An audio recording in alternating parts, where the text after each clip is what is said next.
Board के कक्षा 8वीं के सभी विद्यार्थी ध्यान दें।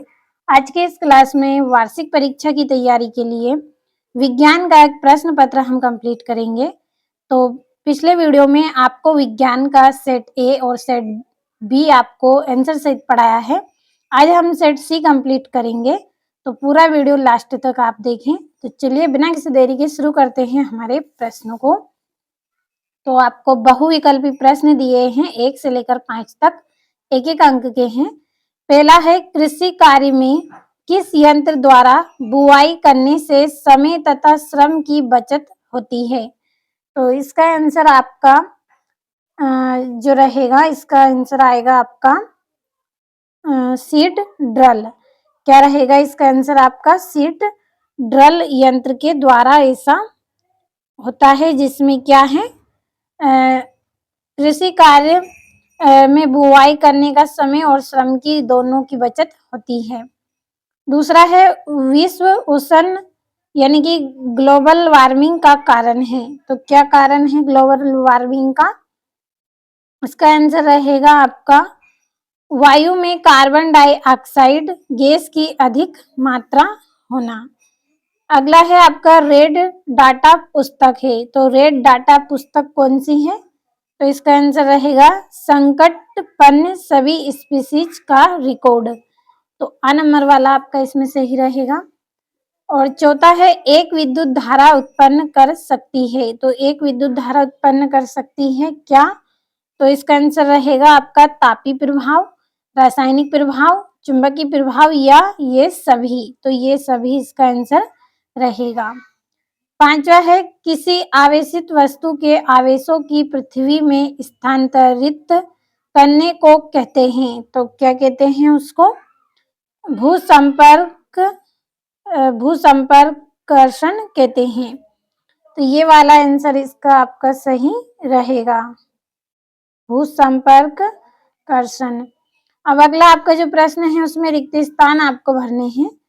तो 6 से लेकर 10 तक के जो प्रश्न हैं वो रिक्त स्थान है।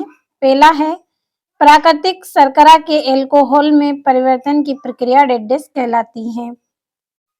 तो यह प्रक्रिया आपकी क्या कहलाएगी? किण्वन कहलाएगी।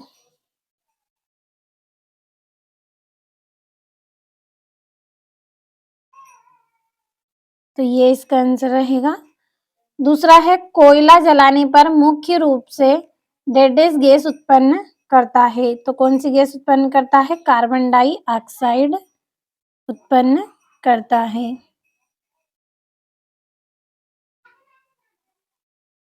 Carbon dioxide.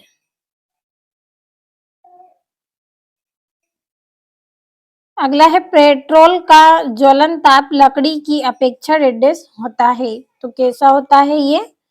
कम होता है। अब बढ़ते हैं 90वें रिक्त स्थान की ओर। तो ये आपका 90वां है, शक्कर युक्त विलयन विद्युत का डेडेस होता है। तो ये विद्युत का कैसा होता है? कुचालक होता है।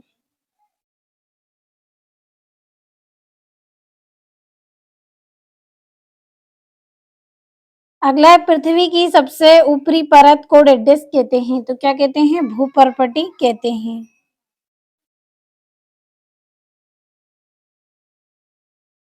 भूपर्पटी कहते हैं। तो ये हो गए हैं रिक्त स्थान। अब आपके जो 2-2 नंबर के प्रश्न हैं उनको समझ लेते हैं। तो देखिए, ये यहाँ से पूरे 2-2 अंक के हैं और पूरे महत्वपूर्ण प्रश्न हैं। तो चलिए शुरू करते हैं। 11वां है, पाश्चुरीकृत दूध को बिना उबाले ही इस्तेमाल कर सकते हैं, लेकिन अब अपाश्चुरीकृत दूध को इस्तेमाल करने के लिए उबालना आवश्यक है, क्यों? तो सभी के आंसर हम पढ़ेंगे। आंसर मैं आपको अच्छे से समझाऊंगी इसी वीडियो में, तो पूरा वीडियो लास्ट तक देखना है। और प्रश्नों को आप यहाँ समझ लीजिए, क्योंकि मैं आगे आपको केवल आंसर समझाऊंगी, प्रश्न वहां पे नहीं पढ़ूंगी, केवल आंसर ही बताऊंगी। और 12वां है, चंद्रमा पृथ्वी का उपग्रह होते हुए भी वहां पर जीवाश्म ईंधन की अनुपस्थिति है, इसके संबंध कारण क्या हो सकते हैं? और 13वां है, निषेचन क्या है? और 14 है, यदि व्यक्ति के आहार में पर्याप्त आयोडीन ना हो तो क्या होगा? 12वां है काटने तथा राख करने वाले औजारों के किनारे सदैव तीक्ष्ण क्यों होते हैं? 16वां है ऊंचे घरों में तड़ित चालक क्यों लगाए जाते हैं?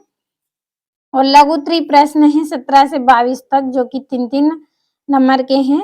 17वां है आदर्श ईंधन के लक्षण लिखिए। 18वां है हमें जैव विविधता का संरक्षण क्यों करना चाहिए। 19वां है मछली तथा मेंढक एक साथ सैकड़ों अंडे देते हैं जबकि मुर्गी एक समय में एक ही अंडा देती है क्यों। और 20वां है मानव एक निश्चित आयु के बाद ही क्यों जनन कर सकता है। और 21वां है बल लगाने पर किसी वस्तु में क्या क्या परिवर्तन होते हैं। और 22वां है आपको समुद्री जल एवं अशुद्ध जल दिए गए हैं, इनमें से कौन से जल का उपयोग आप परिपथ में चालक के रूप में करेंगे एवं क्यों, कारण बताना है आपको। 3-3 नंबर के महत्वपूर्ण प्रश्न हैं। भरोसा रखें, समय भी आपके पास कम है, जो तैयारी करवा रही हूँ कंप्लीट अच्छे से करें। अभी तक अगर आपने कोई भी प्रश्न कंप्लीट नहीं किया है तो मेरे द्वारा बताए गए प्रश्नों को आप कंप्लीट करिए। 60 में से आपको 50 अंक मिलेंगे। 45 अंक भी अगर आप लाना चाहते हैं तो सभी प्रश्नों को कंप्लीट कर लें।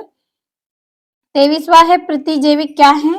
प्रतिजैविक लेते समय कौन सी सावधानियां रखनी चाहिए। 24वां है घर्षण हानिकारक है परंतु अनिवार्य भी, इस वाक्य के उदाहरण से समझाना है आपको।